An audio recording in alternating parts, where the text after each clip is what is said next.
Lab 10, gas laws. Gas laws are relatively easy to work with, and that's because the particles never touch each other. The space the actual particle takes up in a gas is really insignificant to the amount of space that it travels within. So at relatively high temperatures and low pressures, all the gases behave exactly the same. It really doesn't matter what gas we're dealing with. And we can consider our current atmospheric conditions to be a high temperature and a low pressure. The first law we'll deal with is Boyle's law. Pause the video for a second and fill in this area right here, as that was not originally part of the note sheet that I sent you. So in Boyle's law, the pressure and the volume are inversely proportional. That means that if one goes up, the other one goes down. And the equation for that is pressure times volume equals a constant. Right, so pressure is defined as force over area. So the pressure of a gas is the force of the gas particles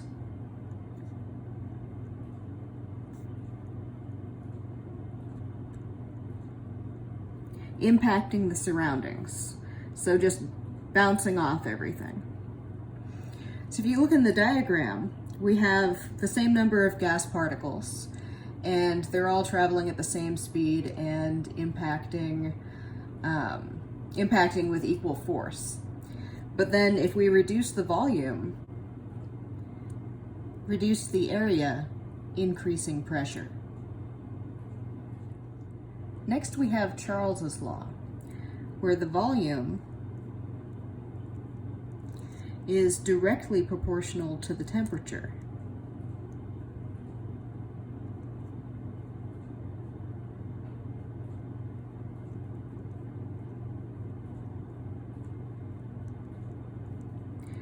And the equation for this is volume divided by temperature equals a constant.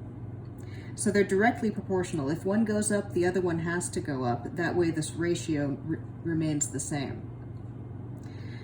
So if we see here that we have the same number of gas particles exerting the same amount of force, but once they heat up, they're going to start moving faster.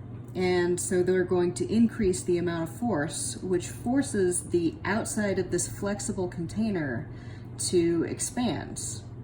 And in its expansion, it means that the pressure on the inside is equal to the pressure on the outside. So the pressure remains constant the entire time. We have Gay-Lussac's law, where the pressure is directly proportional to the temperature.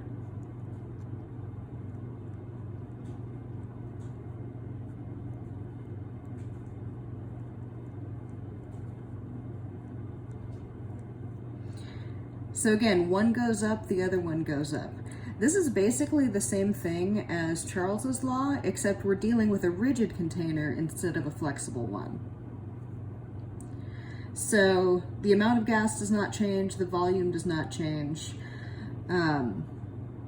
We've got all these exerting a little bit of force here.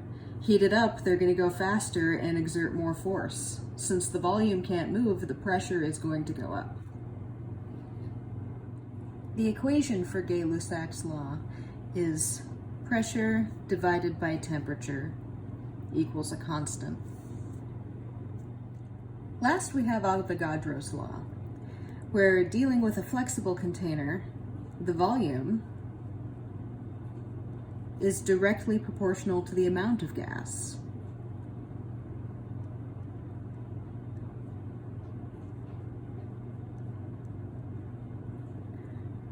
So we can see this anytime we blow up a balloon. We've got here 5 gas particles and exerting a little bit of pressure, or a little bit of force, I should say. And then you have more gas particles. They're all exerting the same amount of force, but there's more of them. So the volume has to go up, with the pressure being held constant. If we had a rigid container, we'd be talking about pressure instead of volume. But I don't really want to memorize 4 different laws. Let's put them all together into one law, the ideal gas law. And we're going to do that using a proportionality constant.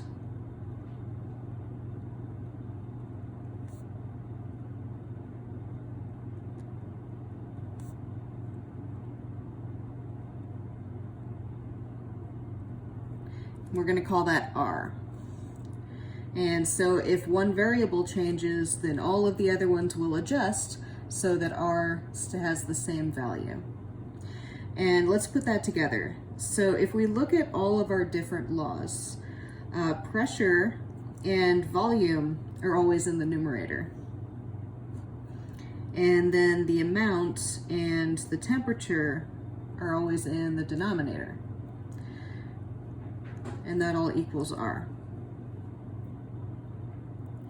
And so let's look at units real quick. So for our pressure, we can use any number of different units for any of these, but just for the moment, let's use atmospheres for pressure. And then times the volume, let's use liters for volume. And for N, we're always going to use moles. And for T, we are using Kelvin.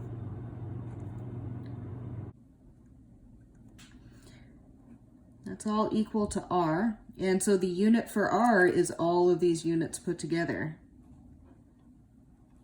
Atmospheres times liters over mole times Kelvin.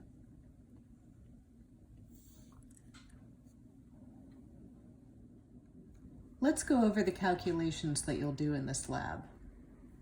Here's all of the data that you'll collect in the experiment. So first you'll calculate the number of moles of magnesium that you added. So I'm going to use the mass of magnesium in grams divided by the molar mass in grams per mole.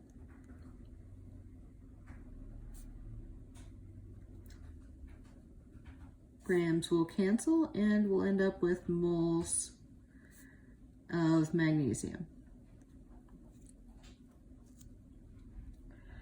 For the moles of H2 gas that is produced from the experiment, we'll look at our balanced equation. We've got a 1-to-1 ratio between our magnesium and our H2 gas.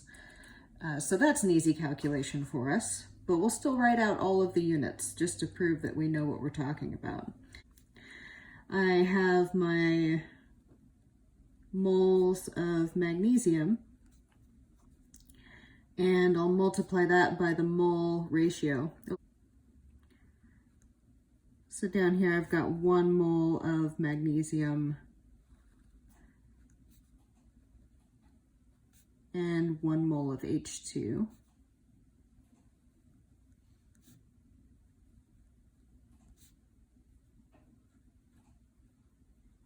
Then we have our mole of H2, and that is our theoretical yields. Our experimental yield is what we're going to get from the ideal gas law from our experimental data. But then we're going to compare that to our theoretical yield and see just how accurate our experiment was. Now we need the pressure in torr. Now we collected the pressure in inches of mercury, and torr and millimeters of mercury are the same thing, so we just have to convert inches to millimeters. So I'll have my pressure in inches of Hg, mercury. And then, so I have 1 inch at the bottom, so we can cancel inches. And then I have 25.2 millimeters. And that will give us pressure in torr.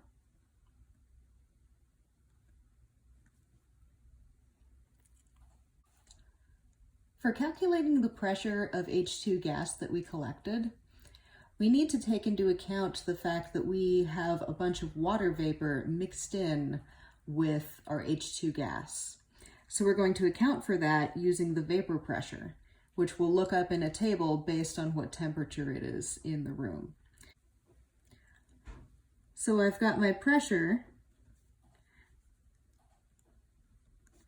of wet H2, which is equal to the atmospheric pressure in torr that we just calculated, minus the vapor pressure,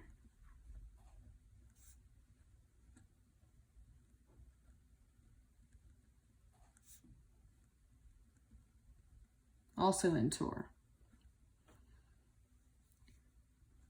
And that will equal the pressure of dry H2.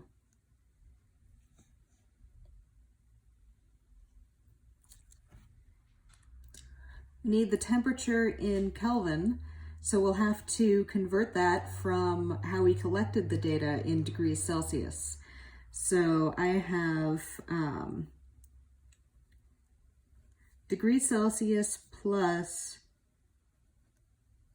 273.15 kelvins, and that equals our temperature in Kelvin. Now let's use the ideal gas law to calculate our number of moles of H2 based on the volume that we got. So put N experimental, and that's going to equal the pressure of dry H2, and that's in torr. And we have the volume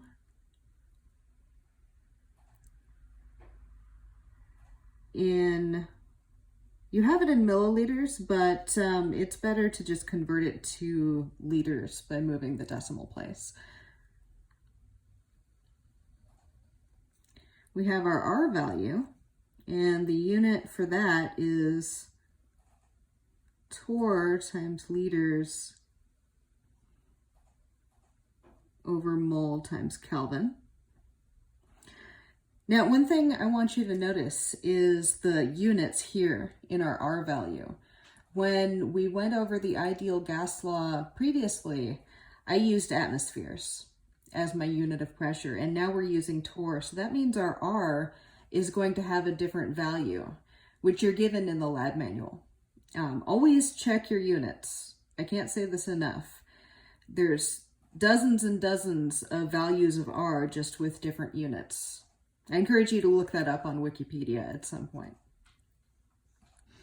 Right, so R times our temperature in Kelvin. And so notice torr is going to cancel. Liters are canceling, and Kelvin are canceling, leaving us just with moles. Lastly, our percent yield. We have our experimental yield divided by our theoretical yield, which was this up here.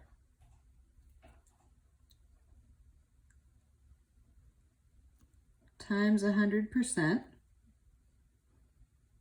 Oh, and remember your units.